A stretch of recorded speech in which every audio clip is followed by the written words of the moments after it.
If you think the Holy Scriptures are one mysterious and extremely complicated book that only great theologians can dissect, you are far from the truth. In that book lies the answers and mysteries about all races, both black and white. You heard that right. Contrary to what you've been made to believe, the Bible characters are basically white and European. The history of Africa is imprinted in every book and chapter of the Bible, from Genesis to the last book. When God created Adam out of the dust of the ground, it contained the soil of Mesopotamia and the sun-warmed earth of Africa. You've got to watch this video to the end because you'll be shocked to find out that black Africans were involved in every one of God's plans of redemption.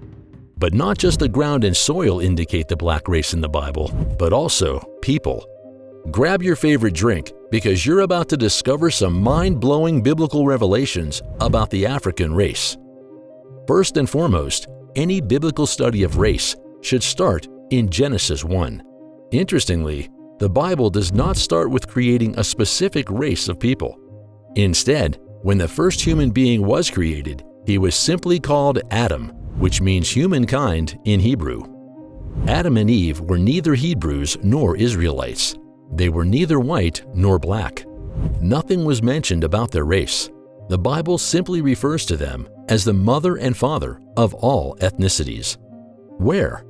In Genesis chapter 1, verse 26, God said, "Let us create man, Adam, in our own image, in our likeness." The next verse says, "So God created man, Adam, in his own image." The image of God relates to everyone. Thus, every race, every color, and every ethnicity can be traced back to Adam, the image of God. You think that sounds too general, right? We're diving deeper now. Let's talk about the ethnic composition of Old Israel in the Holy Book. Going by cultural and geographical boundary markers like language, territory, religion, dress, appearance, and ancestral origins, the Israelite land or territory of the Bible stretches across the continents of Africa and Asia, which was home to a diverse peoples of color and mixed heritage. In fact, the people of ancient Israel were probably more African than Asian, and their physical appearance reflected this. Hold on a bit before you dispute that.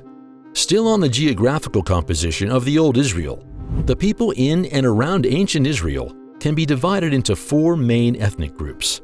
These include 1. The Asiatics or Semites, which encompass the Israelites, Canaanites, Amorites, Arameans, and others. 2. The Cushites, who were black Africans residing along the Nile River, specifically south of Egypt. They were also known as Nubians or Ethiopians, although their connection to modern-day Ethiopia is not established. 3. The Egyptians, who were a combination of Asiatic, North African, and African elements. And lastly, we have the Indo-Europeans, represented by the Hittites and Philistines. So in biblical context, the Egyptians and Cushites, who were considered to be Africans, comprise at least half of Israel's population and contribute significantly to the geographical landscape. And if you observe the Bible thoroughly, you will realize that from Genesis 1 to Genesis 10, nothing of such or similar to the word Israel was mentioned, because the ancient people weren't Israelis. When God first called Abraham, he was residing in Ur of Chaldees, which is an Amorite region located in Mesopotamia. And throughout the Bible, Abraham was closely associated with the Arameans, as seen in Genesis 24:4, 28:5, and Deuteronomy 26:5.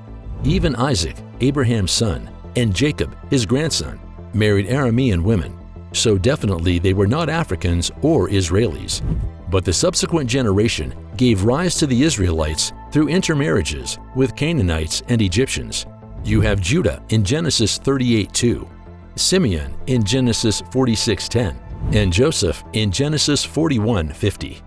Thus, at the emergence of the Israelite nation, the descendants of Abraham were a mix of Western Mesopotamian, Canaanite, and Egyptian seeds.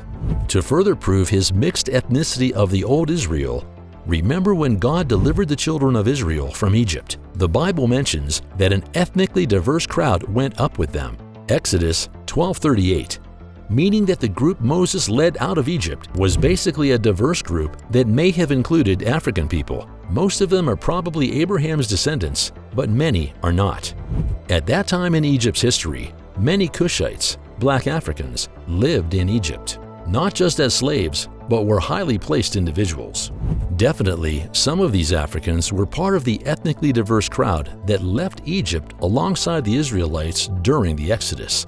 Moses himself married one of these Cushites. Additionally, the name of Moses' great-nephew Phinehas, a prominent priest, suggests a connection with the Cushites. From records, Phinehas' name is of Egyptian origin and refers to the black African inhabitants of Cush with the ethnic name Nisyu. Thus, the name Phinehas literally means the African or the Cushite, indicating that he is indeed one of the black Africans residing in Cush. You might be wondering, who are the Cushites? Where did they originate from? And who is their forefather? Well, there is a well-established belief, supported by historical accounts, that some of the descendants of Noah, through his son Ham, were considered to be black. This belief stems from the fact that Ham had a son named Cush, which translates to black in Hebrew. All through the Bible, the term Cush is commonly used to describe individuals or groups of people with a black color or their land. In fact, Cush is mentioned 58 times in the King James Version. The Greek and Latin equivalent of Cush is Ethiopia. Both Greek and Roman authors, as well as archaeological evidence, all agreed and described Ethiopians as being black. To further emphasize this point, the book of Jeremiah poses the rhetorical question, can the Ethiopian change his skin? So how did they spread across the world? How did they find themselves in Egypt? Genesis 10:6-20 clearly describes the descendants of Ham as being spread across Central Africa, North Africa, and parts of Southern Asia. Are you seeing the connection now between the biblical location of the descendants of Ham and where present-day Egypt is located? Plus, Psalm 105:23 mentions the land of Ham in Egypt, while Psalm 78:51 also associates the tents of Ham with Egypt. Further evidence of black presence can be found in the accounts of Hagar the Egyptian, who had a son Ishmael for Abraham. Ishmael married a woman from Egypt as well as his sons, particularly Kedar. The Kedarites are referenced several times in Isaiah, Jeremiah, Ezekiel, and Nehemiah, with the term Kedar, which means blackness. That's not all. Let's consider the remarkable story of Joseph. Despite being sold into slavery and taken to Egypt, he climbed the ranks within the Pharaoh's government. Although his brothers had intended harm, God had a greater purpose in mind. Ultimately, Joseph's rise to power enabled him to bring his father and his 11 brothers to Egypt, saving them from a devastating famine. This implies that all 12 tribes of Israel, along with their descendants, lived in Africa for over 200 years until Moses led them to freedom.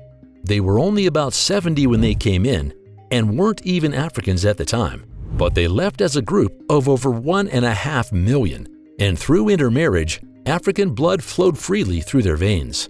Another evidence of black presence can be traced down to Joseph's personal experiences in Egypt. He married an Asenath, an Egyptian woman with ancestral ties to Mizraim, making her of Hamitic descent. This connection suggests a strong possibility that Asenath was black.